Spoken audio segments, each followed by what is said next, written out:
Friends, कैसे हैं आप सब। आशा करता हूं आप सब ठीक होंगे। मैं मनीष स्वागत करता हूं एक बार फिर से आपका अपने यूट्यूब चैनल एग्ज़ाम जस्ट में। इस वीडियो में हम बात करने वाले हैं DFCCIL के हम 2 शिफ्ट के जो हैं मैथ सेक्शन के सॉल्यूशन देख चुके हैं, सिग्नल एंड टेक्निकल कम्युनिकेशन का और एग्जीक्यूटिव इंफॉर्मेशन टेक्नोलॉजी का। आज हम देखने वाले हैं एग्जीक्यूटिव ऑपरेशन एंड BD। जो मेरा एग्ज़ाम था इसके अंदर जो मेरे मार्क्स थे वो 30 आउट ऑफ 30 थे मैथ में। अगर आपने शॉर्ट वीडियो नहीं देखी है तो मेरे चैनल पर जाके देख लीजिए। मैथ में मेरे यहाँ पर 30 आउट ऑफ 30 थे। तो किस तरीके से आपको सोल्व करना था ये आप यहाँ पर देखते हैं। तो पहला सवाल है हमारे सामने, एक व्यापारी अपनी वस्तु का क्रय मूल्य 20% अधिक अंकित करता है। वह इस पर कुछ छूट देता है तथा 10% का लाभ प्राप्त करता है। तो छूट बतानी है हमको। तो आपको क्या देखिए, 100 रुपये होता है, हम जनरली जो मानते हैं अंकित, इस पर 20% बढ़ा दिया तो 120 इसका क्रय मूल्य हो गया। तो यहाँ पर आप 120 लिख लीजिए। अब छूट देनी है।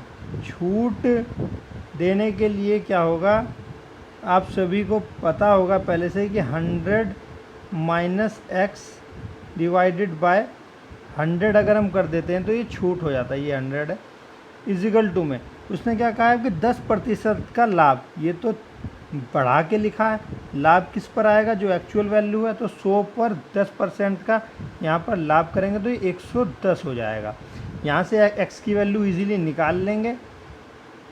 ये 100 इधर चला जाएगा, ये 120 जो है इसके नीचे आ जाएगा। इसको जैसे ही आप सोल्व करेंगे तो यहाँ पर आपका 91.67 यहाँ पर आपका जो है आ जाएगा। 67 जो है यहाँ पर आपका आ जाएगा। और जैसे ही आप यहाँ से फिर यहाँ पर x की वैल्यू निकालेंगे, इसको इधर लेके जाएंगे तो यहाँ x की वैल्यू आपकी 8.33 जो है ऑप्शन नंबर 1 में आपकी आ जाएगी। नेक्स्ट जो सवाल है, देखिए मैं थोड़ा बड़ा कर देता हूँ। नेक्स्ट सवाल आप देख सकते हैं, 2 रेलगाड़ी हैं, 45 किलोमीटर और 90 किलोमीटर की गति से एक ही दिशा में जा रही हैं। जब भी एक ही दिशा में जाती हैं तो रिलेटिव स्पीड निकालने के लिए जो है माइनस हो जाती है स्पीड। तो रिलेटिव स्पीड आपकी हो जाएगी 45। तेज़ रेलगाड़ी को धीमी रेलगाड़ी में बैठे एक व्यक्ति को पार करने में 22 सेकंड लगते हैं। तो यानी कि किलोमीटर पर आवर में दिया हुआ है, इसको मीटर पर सेकंड में हम चेंज करेंगे। यहाँ 45 मीटर पर सेकंड में चेंज करने के लिए 5/18 से मल्टीप्लाई कर देते हैं। और हमें यहाँ पर डिस्टेंस निकालना है d मीटर में, और टाइम हमारा दिया हुआ है 22 सेकंड। काटा पीटी मचाएंगे, 9 पंजे 45, 9 दूनी 18।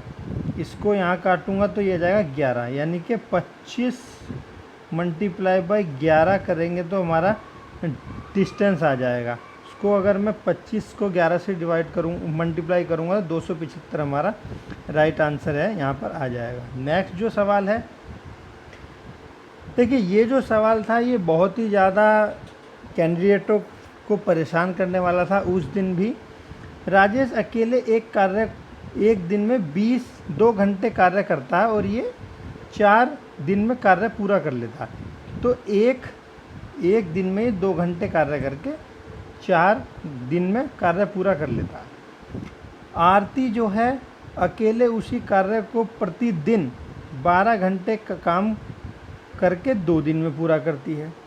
एक साथ कार्य करते हुए उसी कार्य को 2 दिन में पूरा करने के लिए उनको कितना समय लगेगा।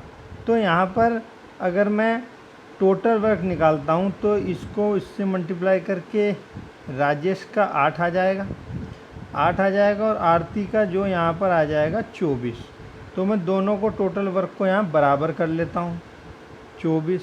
इसकी एफिशिएंसी कितनी आ जाएगी, यहाँ पर मेरी 3 आ जाएगी, यहाँ पर इसकी 1 आ जाएगी। ठीक है, तो यहाँ पर जो ये टोटल आ गया और एफिशिएंसी यहाँ पर आ गई 4। ठीक है, अब उसने क्या कहा है कि दोनों मिलके जो हैं कितने घंटे काम करेंगे कि 2 दिन में काम ख़त्म हो जाएगा। आप सभी को इस फॉर्मूले के बारे में पता होगा, MDH और नीचे टोटल वर्क आपका आ जाता है। तो इससे अगर मैं टोटल वर्क को इस तरीके से आपको ना बताऊं, क्योंकि आप फिर बोलेंगे कि टोटल वर्क नीचे आएगा, तो 24 इजिकल टू, ये कब इजिकल टू में आ जाएगा, जब ये दोनों मिलके काम करेंगे और 2 दिन में काम करेंगे। तो कितने आवर काम करेंगे, तो x आवर काम करेंगे। तो यहाँ से अगर मैं 8 हो जाएगा, 8 से इसको डिवाइड करूँगा तो 3 यहाँ पर इसका राइट आंसर आ जाएगा। इस तरीके से आपको इस सवाल को सोल्व करना था। 4th सवाल आप देखते हैं, एक रेलगाड़ी की गति 72 किलोमीटर प्रति घंटा है। यदि रेलगाड़ी की लंबाई इतने मीटर है तो प्लेटफॉर्म पर खड़े एक व्यक्ति को पार करने में कितना समय लगेगा। देखिए ये सवाल जो हैं इनमें आप यूनिट का बहुत अच्छे से ध्यान दीजिएगा। कहीं मीटर पर सेकंड लिखा होता है, कहीं मिनट लिखा होता है, कहीं किलोमीटर पर आवर लिखा होता है। तो यूनिट का ही इन सवालों में खेल होता है। तो 72 किलोमीटर है तो मैं इसको मीटर पर सेकंड में चेंज करूँगा पहले। तो ये आपका हो गया, ये स्पीड हो गई। और जब खंबे या व्यक्ति को पार करता है तो जो रेलगाड़ी की स्पीड होती है वही आपका टोटल डिस्टेंस होता है। टाइम निकालने के लिए यहाँ टी लिख दूंगा। अब मैं इसको काटूंगा तो ये कितना जाएगा, 4 बार में यहाँ 20 हो जाएगा, 20 से 2 जीरो कट जाएगी। तो ये आपका क्या आ जाएगा, टी की वैल्यू यहाँ पर हमारी क्या आ जाएगी, 46। लेकिन ये आपका आंसर नहीं है, क्योंकि ये हमारा जो आंसर आया ये सेकंड्स में आया, क्योंकि जो इससे हम मल्टीप्लाई करते हैं तो मीटर पर सेकंड में अपनी वैल्यू चली जाती है। अब इसने क्या पूछा, मिनट में। तो कुछ नहीं करना, इसको 60 से जो है डिवाइड कर देंगे। तो यहाँ पर 23/30 आपका जो है ऑप्शन है राइट आंसर आ जाएगा। ये देखिए 5th सवाल जो त्रिभुज के तीनों कोणों का अनुपात जो है, इन तीनों कोणों में सबसे छोटा कोण। त्रिभुज के तीनों कोण जो है 180 होते हैं। इनकी रेशो को जोड़ेंगे तो ये हो जाएगा 7 और 2 9, 9x हो जाएगा। x की वैल्यू यहाँ से निकालेंगे 20 हो जाएगा। सबसे छोटा कोण पूछा है तो 20 दूनी 2 है, तो 20 दूनी 40 यहाँ पर राइट आंसर आपका आ जाएगा। देखिए इस तरीके का सवाल जो होता है इसको आप सोल्व कर लीजिए। मैं तो कहता हूँ 2 को बाहर रखिए और इसका फॉर्मूला जैसे ही आप लगाएंगे तो a² प्लस b² माइनस है यहाँ पर, तो स्क्वायर होगा तो प्लस c² हो जाएगा। फिर यहाँ पर प्लस 2ab हो जाएगा। फिर यहाँ पर माइनस 2bc हो जाएगा और माइनस 2ca हो जाएगा। ये यहाँ पर इसका फॉर्मूला जो है खुल जाएगा। फिर यहाँ 2 से मल्टीप्लाई करेंगे तो 2a हो जाएगा, 2b 2c और 2 4a, फिर माइनस में, तो ऑप्शन सी आपका राइट आंसर हो जाएगा। अगर आपको इस माइनस से दिक्कत है तो आप इस तरीके से भी इसको मान के कर सकते हैं। 1 मिनट, इस तरीके से आप इसको मान लीजिए, -c मान लीजिए, फिर आप इजीली इसको कर पाएंगे। नेक्स्ट जो सवाल है, देखिए यदि किसी बहुभुज के सभी आंतरिक कोणों का योग ये है। आंतरिक कोणों का जो फॉर्मूला होता है वो ये होता है हमारा। फॉर्मूला जो है ये होता है और इन सभी का योग दिया हुआ है 540। यहीं से मैं अगर इसको काटता हूँ 0 तो ये हमारा क्या आ जाएगा, 2n - 4 = में आपका आ जाएगा 6। n की वैल्यू निकालूंगा तो 10 आ जाएगा और 2 इधर नीचे चला जाएगा, ये नीचे आ जाएगा, तो ये आ जाएगा 5। अब इन्होंने क्या पूछा, तो बहुभुज में विकर्णों की संख्या बतानी है। विकर्ण का आप सभी को फॉर्मूला पता है, n² 3n - 2। तो n कितना आया हमारा 5, 5 का स्क्वायर 25 और 3 से 5 को मल्टीप्लाई करेंगे 15 और 2, तो यानी कि 10 बचेगा। 10 को 2 से भाग करेंगे तो 5 आपके विकर्ण, जो कि ऑप्शन बी में राइट आंसर यहाँ पर आ जाएगा। नेक्स्ट जो सवाल है, राहुल समान दूरी की 4 यात्राएं करता है। पहली यानी कि दूरी समान है, पहली यात्रा में उसकी गति इतनी होती है तथा प्रत्येक अगली यात्रा में उसकी गति पिछली गति की आधी हो जाती है। तो मैं इसका एक सिंपल सा आपको बता देता हूँ। ऐसे सवाल में पहले गति इतनी थी, फिर हो गई इतनी, फिर हो गई इतनी, आधे आधी बोल रहा है ना, 1/2 हो जाएगी, 1/2 हो जाएगी, आधा बोला, और यहाँ 1/2 हो जाएगी, तो यहाँ 45 हो जाएगा। सबसे पहली लाइन में आप देखेंगे समान दूरी। अब इन सबसे डिविजिबल होने वाली कोई संख्या तो मैं मान लेता हूँ कि जो दूरी थी यानी कि डिस्टेंस था हमारा वो 360 था। तो जब दूरी इतनी है, डिस्टेंस इतना है, तो यहाँ पर हमें क्या लगेगा, 1 आवर। दूरी फिर से 360 है, डिस्टेंस 360 कवर करने के लिए हमें कितने आवर लगेंगे, 2 आवर। दूरी समान है, 360 है और 990 के चाल से चल रहा है, तो हमें कितने आवर लगेंगे, 4 आवर। 360 है समान दूरी, और यहाँ पर हम इसको 45 किलोमीटर पर आवर से चलेंगे तो कितना आ जाएगा, यहाँ पर 8। तो आप सभी को पता है जो हम एवरेज निकालते हैं, औसत निकालते हैं, वो टोटल डिस्टेंस होता है आपका और टोटल आपका यहाँ पर टाइम होता है। ये सभी आपको पता होगा, ठीक है। तो टोटल डिस्टेंस में अगर मैं कलर चेंज करके आपको बताऊं तो यहाँ पर 4 × 360 आ जाएगा, क्योंकि 4 बार लिखा हुआ है 360। और टाइम कितना है, 4 8 4 12 और 2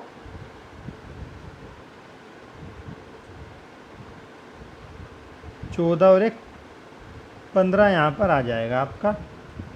इसको काटेंगे, 15 दूनी 30 और 15 चौके 60।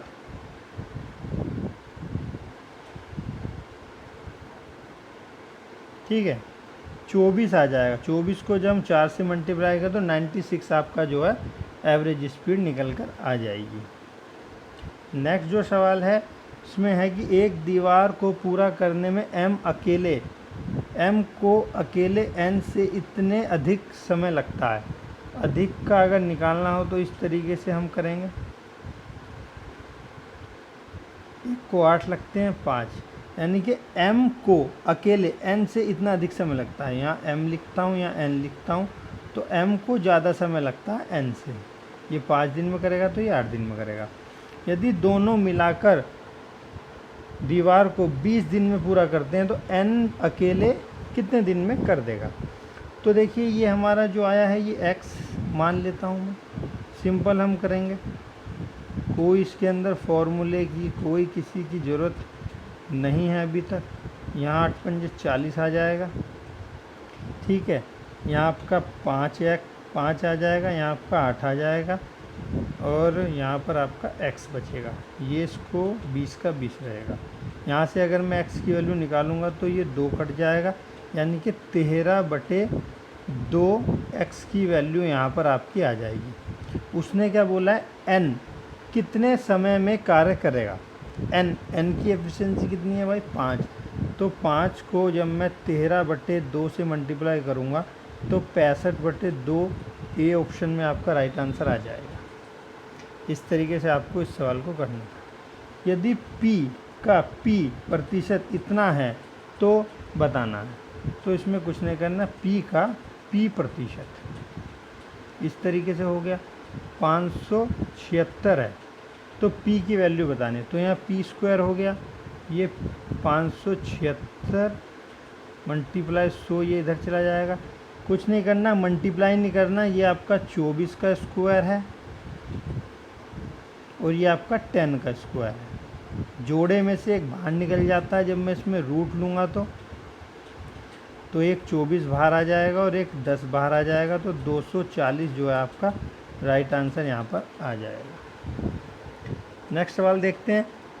11वां सवाल जो है, यदि ब्याज अर्धवार्षिक रूप से संयोजित किया जाए तो चक्रवृद्धि ब्याज पर 60% प्रति वर्ष की दर से 2 वर्ष का कितना राशि इतने रुपए हो जाएगी। यानी इनमें से कौन सी राशि है जो 28,561 रुपये हो जाएगी। तो इसके अंदर देखिए आपको एक कॉमन सेंस लगाना है। 3 है यहाँ पर अर्धवार्षिक, साल कितने दिए हुए हैं, 2।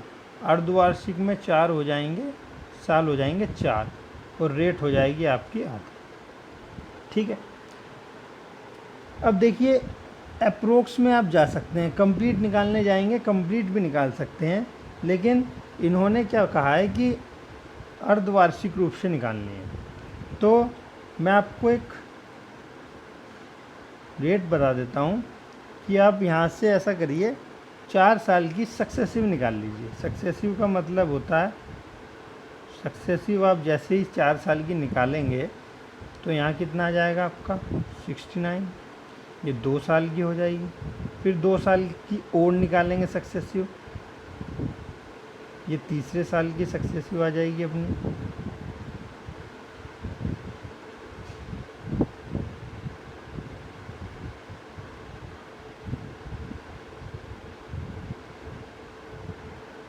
तो यहाँ पर आप सक्सेसिव निकालते रहिए। अगर आपको और कोई फार्मूला नहीं आता तो यहाँ पर ये तीसरे साल तक जो सक्सेसिव बन जाएगा वो 119.7 बन जाएगा।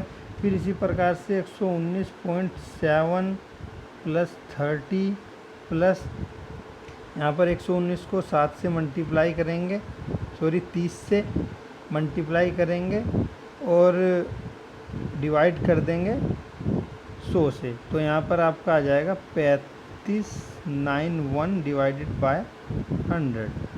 ये सब आप कर सकते थे, क्यों ये हटाएंगे तो यहाँ पॉइंट आ जाएगा। इन सब को जोड़ेंगे तो यहाँ पर आपका 149.7 जो है आ जाएगा। 149.7 जो है आपका आ जाएगा। यहाँ पर 149 जो है इन दोनों का बन जाएगा और फिर इसमें ये भी ऐड करेंगे तो हमारे पास क्या आ जाएगा 185.61। तो ये आपका सक्सेसिव रेट आ जाएगा परसेंट में। तो इतना करने के बाद मैं आपको कलर चेंज करके बता देता हूँ। जो हमारी सक्सेसिव रेट आई है वो 185.61 आई है और हमें क्या है इतनी राशि बनानी है। तो ऑप्शन लेंगे तो कौन सी राशि पे अगर हम इतना परसेंट डालते हैं, ये परसेंट में है, जैसे कि हम यहाँ पर 10,000 लेते हैं और ये परसेंटेज का भी लगाते हैं और ये पॉइंट हटा के भी यहाँ पर लगाते हैं। 2 जीरो से ये 2 जीरो, 2 जीरो से ये 2 जीरो, यानी कि 18,561 अपना जो है इंटरेस्ट आ गया। इसमें जब हम प्रिंसिपल को जोड़ेंगे तो आपका 28,561 जो है राइट आंसर ऑप्शन ए में जो है वो आ जाएगा। इस तरीके से आप इसको कर सकते थे अगर आपको ज़्यादा लंबा फार्मूला नहीं पता है, वरना आप इसको ए का अमाउंट का फार्मूला लगाते, इस तरीके से भी आप इसको कर सकते थे, लेकिन जो आपका आंसर है वो सेम ही आएगा। नेक्स्ट सवाल जो एक साधारण ब्याज की दर की एक निश्चित दर पर 2 वर्ष के लिए कुछ धन उधार देता है। यदि मूलधन तथा कुल ब्याज का जो अनुपात है वो ये दिया हुआ है, तो वार्षिक दर हमें बतानी है, 2 वर्ष के अंदर बताना है। तो ब्याज दिया हुआ है, सिंपल इंटरेस्ट का फार्मूला हम सभी को पता है, PR और यहाँ पर T हो जाता है, डिवाइड में बाय 100 कर देते हैं। इसी पर हम आगे चलेंगे तो ये हो जाएगा यहाँ पर क्योंकि ब्याज जो है वो बाद में लिखा हुआ है तो यहाँ 2 लिख देंगे।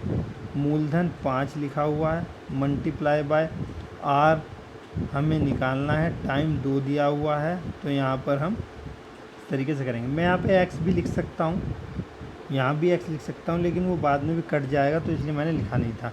2 से ये 2 कट जाएगा, 5 से काटेंगे तो ये 20 आ जाएगा, ये इधर जाएगा तो R आपकी 20% जो है आ जाएगी, जो ऑप्शन बी में है।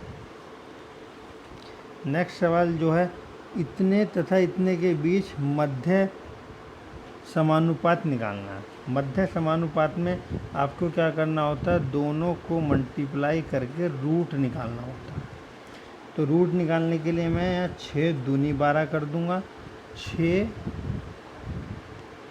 मल्टीप्लाई बाय 5/2, 6 पंजे 30 और यहाँ 2 पंजे 10, इसको रूट करूँगा तो ये एक 6 है, ये बाहर आ जाएगा, ये एक 10 हुआ, ये दूसरा 10 हुआ तो एक 10 बाहर आ जाएगा, तो 60 आपका जो है राइट आंसर आ जाएगा। ये सब आपको आशा करता हूँ मैं कि समझ आ रहा होगा रूट कैसे निकालते हैं कैसे नहीं निकालते।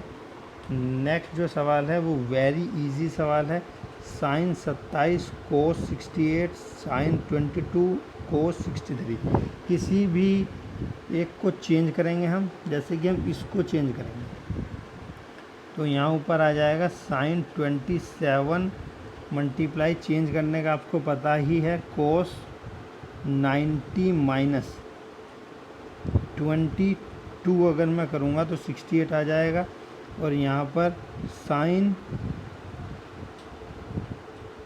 90 माइनस 68 अगर करूँगा तो यहाँ पर आपका 22 आ जाएगा। लेकिन जब मैं इसको करूँगा तो ये साइन बन जाएगा, इसको करूँगा तो कोस बन जाएगा, इसलिए मैं किसी एक को चेंज कर लेता हूँ, तो इस वाले को चेंज नहीं करता। तो यहाँ पर मैं 22 ही रहने देता हूँ। यहाँ पर एक साइन था, इस वाले को मैं चेंज करूँगा तो यहाँ पे क्या आ जाएगा कोस 90 माइनस 27 जो कि आपका साइन 27 बन जाएगा। सोल्व करूँगा तो ये 27 हो जाएगा, यहाँ पर मल्टीप्लाई साइन 22 हो जाएगा। साइन 22 जो है नीचे ऑलरेडी है और यहाँ पर कॉस 90 पे बदल जाता है तो ये साइन 27 हो जाएगा, सब कट जाएगा तो यहाँ पर एक आंसर आपका आ जाएगा। इसमें आपको पेन उठाने की ज़रूरत नहीं थी अगर आपको पता था तो इसके बेसिक्स के बारे में। 3 धातुओं के घन जिनकी भुजा क्रमशः इतने इतने और इतने सेंटीमीटर है को पिघला कर एक घन में बदला जाता है। यदि इस प्रकार के घन को में कोई हानि, धातु की कोई हानि नहीं हुई है तो उसकी भुजा बतानी है। देखिए घन का जो आयतन है, जब भी पिघला कर की बात होती है तो आपका वॉल्यूम निकलता है। तो घन का आयतन होता है जो भुजा दी हुई है उसका क्यूब प्लस जो भुजा दी हुई है उसका क्यूब प्लस जो भुजा दी हुई है उसका क्यूब। और यहाँ पर भी मुझे जो है क्यूब ही निकालनी है किसकी, जो नया बनकर आएगा। तो देखिए यहाँ पर भी 3 है तो तीनों में से एक एक निकलेगा, तीनों में से एक निकलेगा। तो अगर मैं इनको मल्टीप्लाई करके ऐड करता हूँ तो हमारे पास जो यहाँ पर आएगा तो वो 27। आप इसको कर भी सकते हैं, मुझे जो है इसका जो रिज़ल्ट है वो यहाँ पर याद है तो मैं इसको इजीली लिखूँगा। जैसे 15 की क्यूब होती है 3375, ये होता है 8000 और इसको करेंगे तो आपका हो जाएगा 15625। क्यूब्स आपको स्क्वायर आपको 30 तक याद होनी चाहिए तभी आप इजीली इसको कर पाएंगे। तो ये इस तरीके से आएगा। अब यहाँ पर 3 को 3 बार लिख दूंगा मैं और 10 को 3 बार लिख दूंगा, ये निकालूंगा। क्यूब निकालनी है तो एक 3 बाहर आ जाएगा और एक 10 बाहर आ जाएगा तो 30 जो है उसकी साइड बन जाएगी। इस तरीके से आप इसका निकाल सकते हो। नेक्स्ट जो सवाल है 364 रुपये को PQR में के बीच विभाजित करना है। यदि 16 रुपये 17 रुपये और 15 रुपये PQR के हिस्से में से कम कर लिए जाते हैं। देखिए ये कुछ नहीं है, लाइन बेकार में लिख दी गई है, इतने कम कर लिए जाते हैं तो हम टोटल में से ही इतने को कम कर देंगे। तो 16 प्लस 17 प्लस 15 इनको जोड़ेंगे तो 31 हो जाएगा, 31 और 7 38, 48 हो जाएगा। 364 में से हम 48 को पहले ही घटा लेंगे तो यहाँ पर आपका जो आ जाएगा वो 316 आ जाएगा। उसके बाद का रेशो हमें दिया हुआ है 18 रेशो 19 रेशो 21, तो ये 40 हो जाएगा आपका। 40 और 8 58 आपका यहाँ पर जो है इनको जोड़कर 58x हो जाएगा जो कि 3016 के बराबर है आपका। जब हम इसको 58 से डिवाइड करेंगे 3016 को तो आपका यहाँ पर जो आएगा, एक बार ये 5 बार में जाएगा, 5 8 40, 520, फिर ये बचेगा 116 16 और 2 बार में जाएगा तो यहाँ पर आपका 52 आ जाएगा। तो इसने क्या पूछा, आर का हिस्सा पूछा है, आर का प्रारंभ में हिस्सा पूछा है। तो आर जो हमारा है लास्ट वाला है, इसको 21 से मल्टीप्लाई करेंगे तो यहाँ क्या आ जाएगा आपका 21 दूनी 42, 2 आ जाएगा, यहाँ पर 4 हासिल हो जाएगा। 21 पंजे 105, 105 अच्छे कम 5 और 21 पंजे हो जाएगा यहाँ पर, और 4 जोड़ेंगे तो 9 हो जाएगा, यानी कि 1092। और 1092 में जो इसने 15 रुपये जो यहाँ पर लिए नहीं थे, यानी कि जोड़े नहीं थे वहाँ, वो इसको इसमें जोड़ेंगे तो 7011 1107 आपका जो है यहाँ पर राइट आंसर आ जाएगा।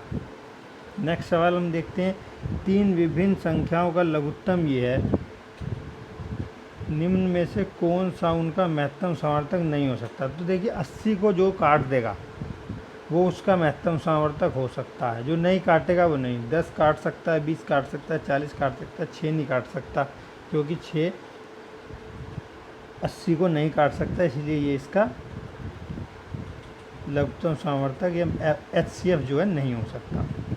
नेक्स्ट सवाल देखिए, 13,500 रुपये का मूलधन 20% की वार्षिक चक्रवृद्धि ब्याज की दर से 2 वर्ष में कितना मिश्रण देगा। तो मैं ट्री मेथड से इसको करता हूँ, आप फॉर्मूले से भी कर सकते हैं।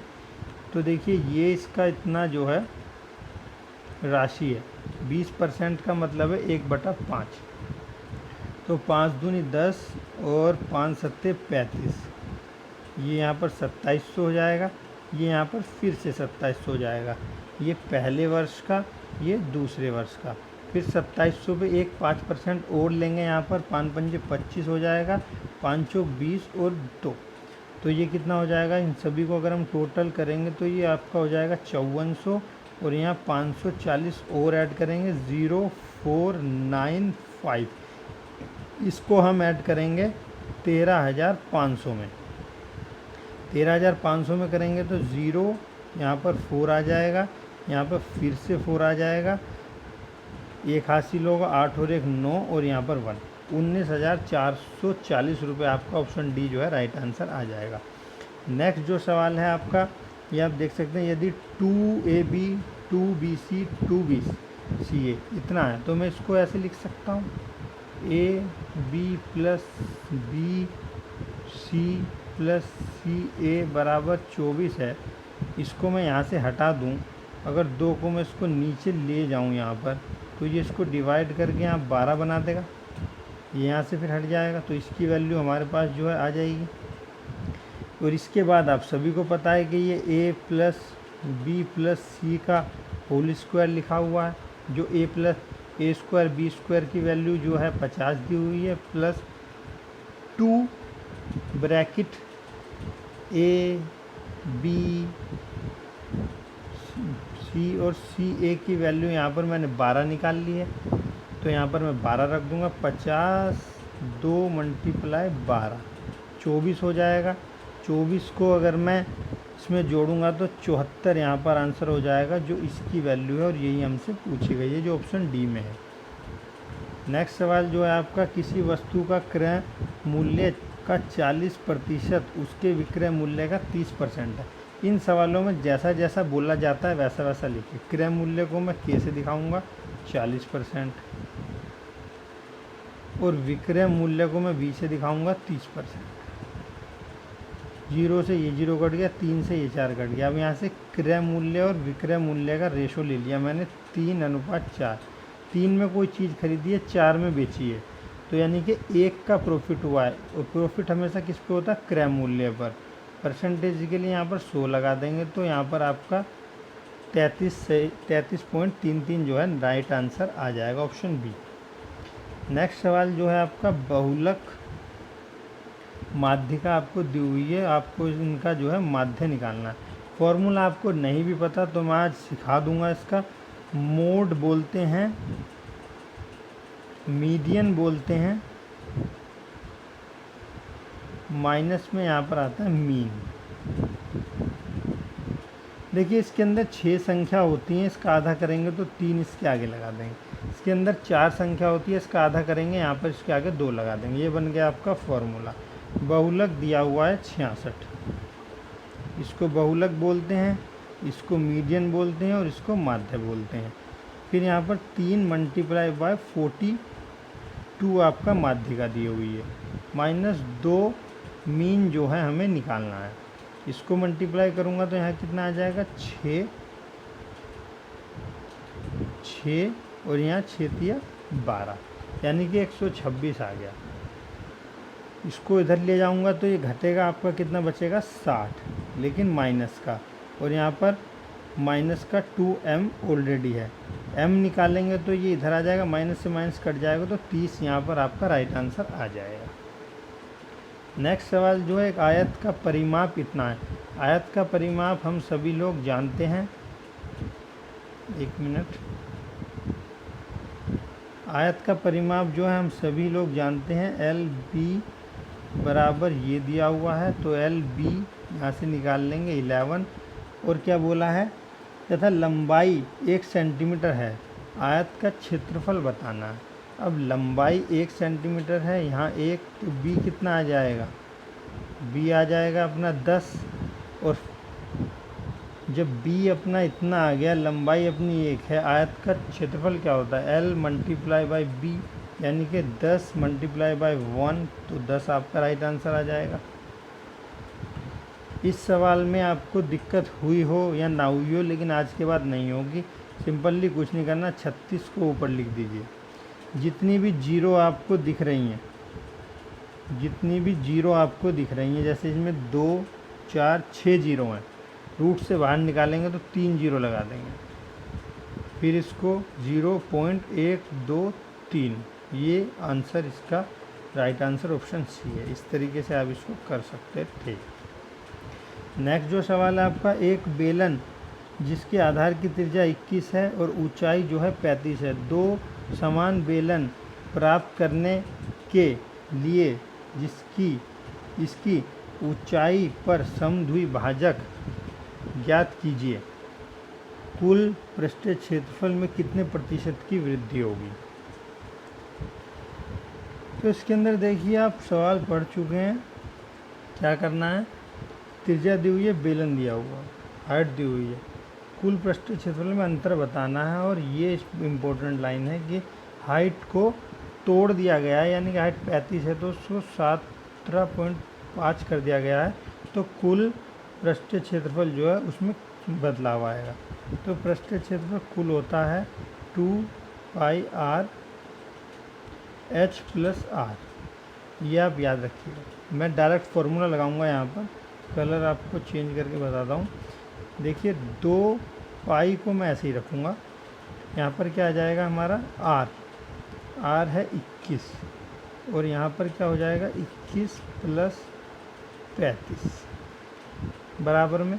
मैं दूसरा भी जो है हाथ के हाथ यहाँ पर सोल्व कर रहा हूँ, दूसरे वाला। तो यहाँ पर 2 बेलन की बात हो रही है, आप देख सकते हैं 2, तो 2πr यहाँ पर सेम है, r यहाँ पर भी सेम है, लेकिन h यहाँ पर जो है आधा हो गया है, 17.5। इसको हम सोल्व करेंगे तो ये हो जाएगा 42π, इसको हम सोल्व करेंगे ये हो जाएगा 56, इसको सोल्व करेंगे तो ये हो जाएगा 42π, और यहाँ पर 2 से और मल्टीप्लाई करेंगे तो ये आपका हो जाएगा 84π, और यहाँ मल्टीप्लाई से करेंगे तो ये आपका हो जाएगा 838.5। ठीक है, ये आपका मेन आ गया, ये आपका 2 समद्विभाजित करने के बाद आ गया। उसके बाद कहानी जो है सवाल में शुरू होती है। इसको हम करेंगे मल्टीप्लाई तो ये आपका 2352 आ जाएगा, 6 दूनी 12, या फिर आप एक बार 40 से कर लीजिए, फिर 2 से कर लीजिएगा। इसको हम अगर मल्टीप्लाई करते हैं तो ये आपका आ जाएगा 3234। ठीक है, ये दोनों अब आपके जो हैं आ गए हैं। अब मैं आपको बता देता हूँ, तो ये आपका आया था 2352, ये आपका आया 3234। देखिए इन दोनों में से जैसे ही आप इसको माइनस करेंगे तो यहाँ पर आपका आ जाएगा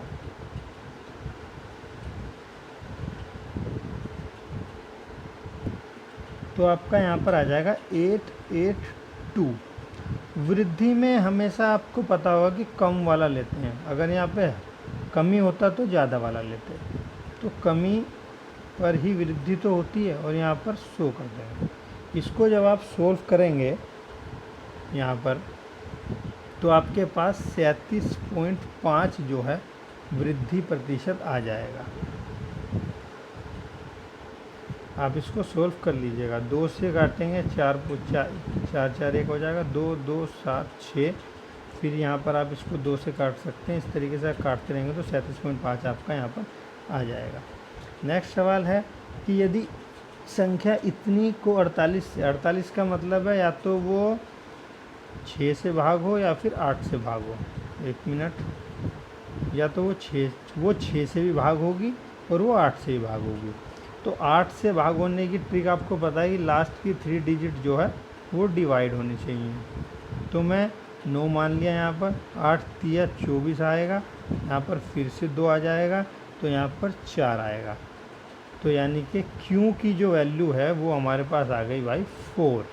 और 6 की वैल्यू होती है कि जो डिजिट का सम होता है वो 6 से डिवाइड होना चाहिए, तो संख्या भी 6 से डिवाइड होगी।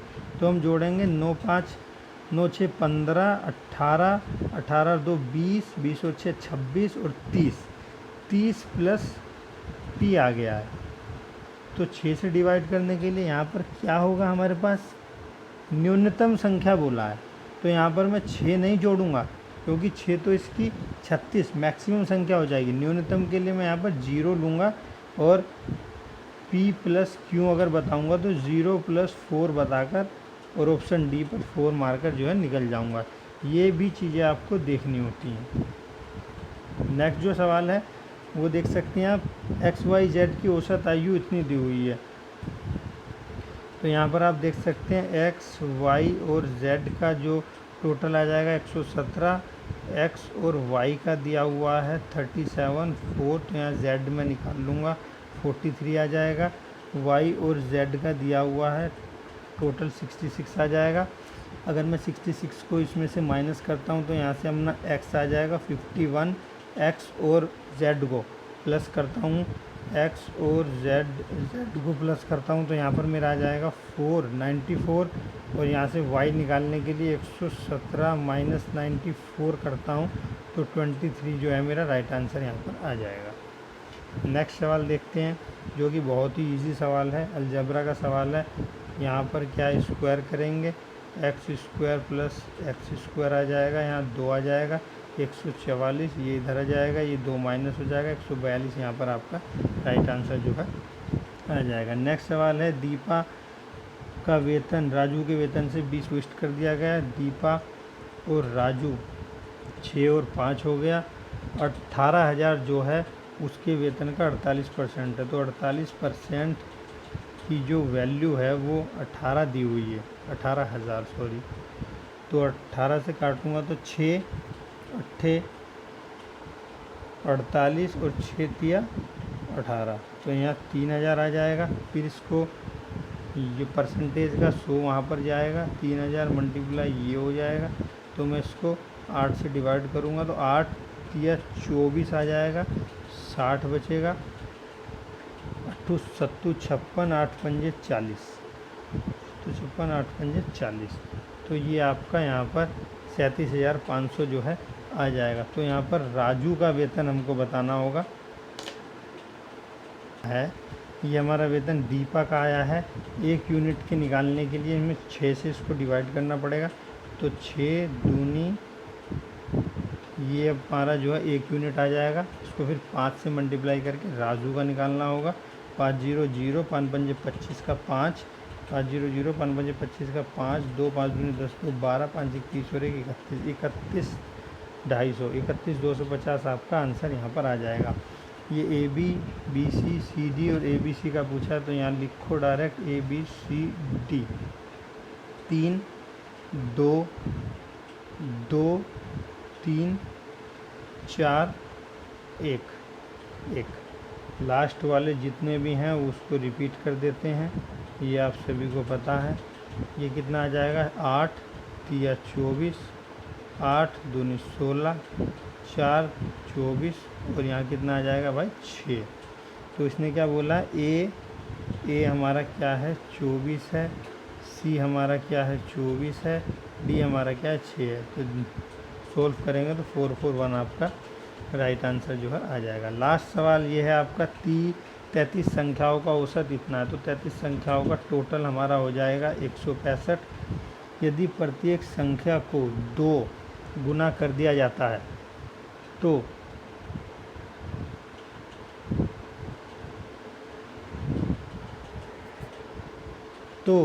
औसत कितना होगा। देखिए 33 संख्याओं का औसत 5 है। अब इनको दुगना कर दूं मैं। दुगना करने के बाद क्या होगा, जब सारी संख्या दुगनी हो जाएंगी आपकी तो आपका औसत भी जो है दुगना हो जाएगा। तो ऑप्शन 10 यानी कि सी ऑप्शन आपका राइट आंसर हो जाएगा। अगर आप इसको निकालना चाहते हैं तो मैं आपको निकाल के बता देता हूँ। ये इसका दिया हुआ संख्याओं को दुगना करना है तो यहाँ 165 आ जाएगा। दोनों को जोड़ेंगे तो यहाँ पर